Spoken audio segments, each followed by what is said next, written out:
Guys, welcome back to my channel food making. আজ একটা new blog নিয়ে চলে এসেছি। তো এখন যাব পিকনিক করতে।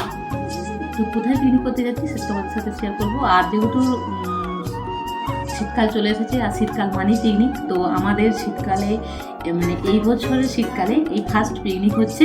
তো চলো কি পিকনিক করছি না করছি সেটা তোমাদের সাথে শেয়ার করবো। এখন মোটামুটি মনে হয় 6:30 এরকম বাজবে হয়তো। তো চলো এরপর যা যাক, আর রেডি হয়ে গেছি। আর কি পিকনিক হচ্ছে সেটা তোমাদের সাথে ওখানে যে শেয়ার করবো, আর কোথায় যাচ্ছি সেটাও দেখতে পাবে। তো চলো দেখতে থাকো, আর কে কে আছি সেটাও তোমরা দেখতে পাবে। তো দেখতে পাবে। থাক, তুমি অনেক করেছো, ঠিক আছে। তো আমাদের নতুন বাড়িতে পিকনিক, কারণ হচ্ছে আমাদের পুরনো যে বাড়ি আছে সেখানে মানে চিকেন রান্নার কোনো ব্যবস্থা নেই। তো সেই জন্য আজকে রাত্রে পিকনিকটা যেহেতু চিকেন দিয়েই হচ্ছে, তো সেই কারণে এখানে আসা এবং পিকনিক হবে। তো চলো দেখতে থাকো, আর কি পিকনিক হয় সেটা তোমাদের সাথে শেয়ার করবো।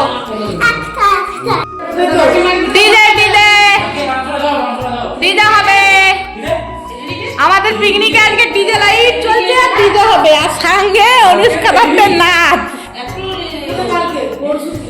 অনুষ্কা দত্ত সেই দুপুরে এসেছে, আর আমরা এখন নতুন বাড়িতে চলে এসেছি।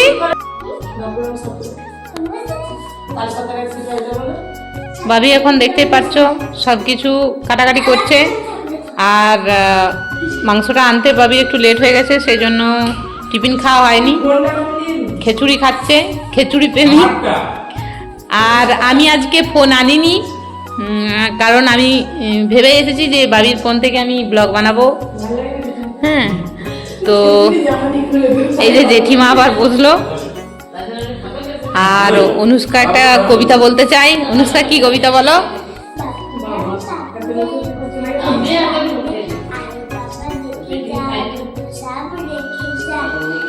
তারপরে ভুলে গেছে, বাস বাস ভুলে গে। আই বাবা দেখে যা, তারপরে কিছু কিছু মনে আছে, এখন মাথার মধ্যে নেই।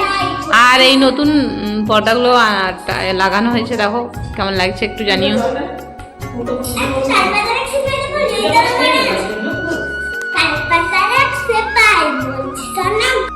ফ্রেন্ড, আমার এখন একটা গুরুত্বপূর্ণ কাজ পড়েছে, সেটা হচ্ছে কড়াইয়ের পিছনে মাটি লাগাতে হবে। বাবা যায়, একমাত্র এটা পিকনিকের সময়তেই আমি করে থাকি, বাড়িতে করতে হয় না, মাই করে। তো পিকনিক করতে এসেছি যখন, এটা আমাকে করতে হবে। তো চলো আমি সেটা তোমাদেরকে বললাম। আর আমি এখন যাব কড়াইয়ের পিছনে মাটি লাগাতে। অনুষ্কা এদিকে ক্যামেরা নিয়ে রেডি। আমি তো আর ক্যামেরা করতে পারবো না, আস্তে আস্তে বলছি, কারণ ভাবি তাড়া করছে। যা রে লাইট জ্বেলে দিয়েছি, যা রে। তো চলো আমি এখন মাটিটা লেপে দিয়ে আসি, মানে লাগিয়ে দিয়েছিলাম মাটিটা কড়াইতে। তারপরে মাংস যখন হবে তখন তোমাদের সাথে শেয়ার করবো, খাওয়া যখন তখন শেয়ার করবো। আমাদের যে খাওয়াটা হবে না, মানে বলি একটু, মানে আমাদের যে খাওয়াটা হবে সেটা কি সুন্দর জায়গায় বসে আমাদেরকে খাওয়ানো হয়। প্রত্যেকবারই মানে মুরগির মাংস যখন খাই আমরা, কত সুন্দর একটা জায়গায় বসে খাই, সেটা তোমাদের সাথে শেয়ার করবো। আমরা বসে বসে চাঁদ দেখতে পাই, আমরা বসে বসে তারা দেখতে পাই, এরকম একটা ব্যাপার। তো সেটা শেয়ার করবো তোমাদের সাথে। আমরা বাড়িতেই পিকনিক করি, কিন্তু আমাদের মানে ঘরের ভিতরে স্থান হয় না, বাইরে। তো সেটা শেয়ার করবো। এর আগেও হয়তো দেখেই আছো, বাট যদি না দেখে থাকো দেখে নেবে। তো চল আমি যাই, না হলে বাবি আবার তাড়া করবে। বাবির একেই বলে দিয়েছি, যা চলে যা। মেজবৌদি আমাকে বললো যে তুই কড়াইয়ের পিছনে মাটিটা লাগিয়ে দিয়ে আয়। তো আমি যাই, কড়াইয়ের পিছনে মাটি লাগিয়ে দিয়েছি। তারপরে অনু এখন ভিডিও অন করে দিয়েছি, এই দেখো অনু তাড়া করছে, যা যা।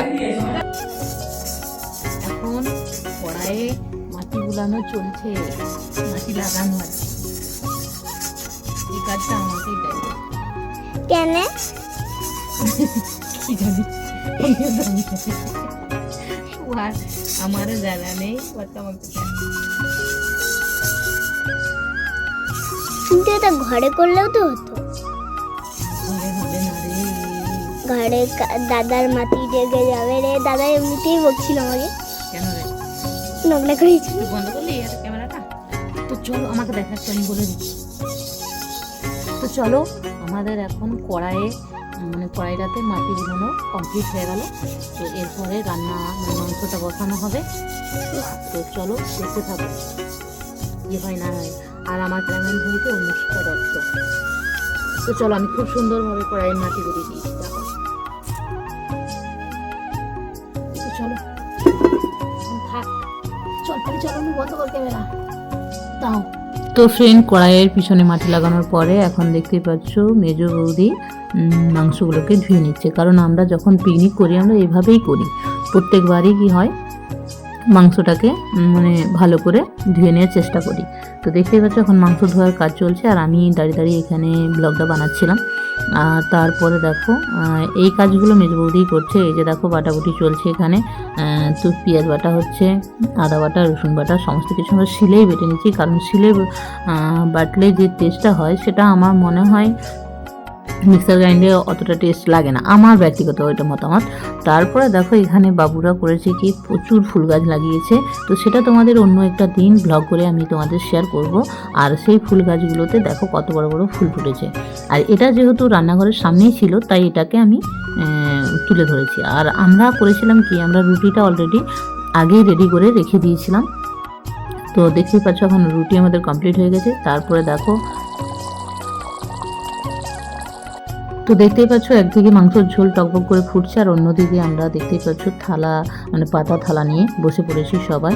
আর বাবি সবাইকে পেঁয়াজ রুটি সমস্ত কিছু দিয়ে দিচ্ছিল। আর মাংসের ঝোলটা যখন ভাগ করে মাংস ভাগ করতে বলছিল তখন কিন্তু বাবি বলছে আমি কিছুতেই পারবো না, এই কাজটা কাকিমা তুমি করো। আর প্রত্যেকবারই কি হয় মেজ বৌদিই করে, কিন্তু এইবারে উল্টোটা হয়েছে। আমাকে মেজ বৌদি বলছে তুই এইবারে দিয়ে দে মাংসটা, সবাইকে বাটি বাটি করে দিয়ে দে। তো এই যে দেখতে পাচ্ছ মাংসটা এখন সবাইকে সবাই বলতে আমরা 4 জন আছি এখানে, তো 4 জন মিলে বাটি বাটি করে নিয়ে নেব। আর খেতে কিন্তু দারুণ হয়েছিল। আর বাবির হচ্ছে এই লেগ পিসটা বাবি প্রত্যেকবারই যখন বাবি মাংস নিয়ে আসে দুটো লেগ পিস নিয়ে আসে, একটা হচ্ছে বড় আর একটা ছোট। আর ছোটটা হচ্ছে বোনের আর বড়টা হচ্ছে বাবি।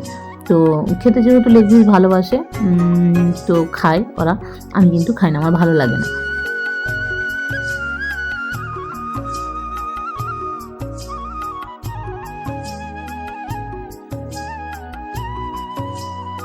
তো যাই হোক এটা একটা কিন্তু খুব ভালো অভিজ্ঞতা। আর এইভাবেই আমাদের পিকনিকটা আমরা করলাম। আর আমরা হয়েছিল কি, আমরা যেখানে রান্না করেছিলাম সেখানে বসে গিয়েছিলাম। এই যে দেখো বাবি এখন খেতে শুরু করে দেবে। এই যে বাবি ফার্স্ট খাচ্ছে। এই যে বাবি বলছে দারুণ হয়েছে মাংসের ঝোলটা, যা হয়েছে না মনি। আর একটু কষা কষা করেছিলাম, খেতে কিন্তু হেভি হয়েছিল। আর শীতকাল মানেই গরম গরম রুটি আর গরম গরম মাংসের ঝোল খেতে কার না ভালো লাগে। আর আমাদেরও খুব ভালো লাগে, সেই জন্য এই ফার্স্ট পিকনিক আমরা এটা দিয়েই করেছি। তো চলো আর কিছু বলবো না, যদি ভালো লাগে লাইক কমেন্ট শেয়ার এবং সাবস্ক্রাইব করতে ভুলো না। টাটা।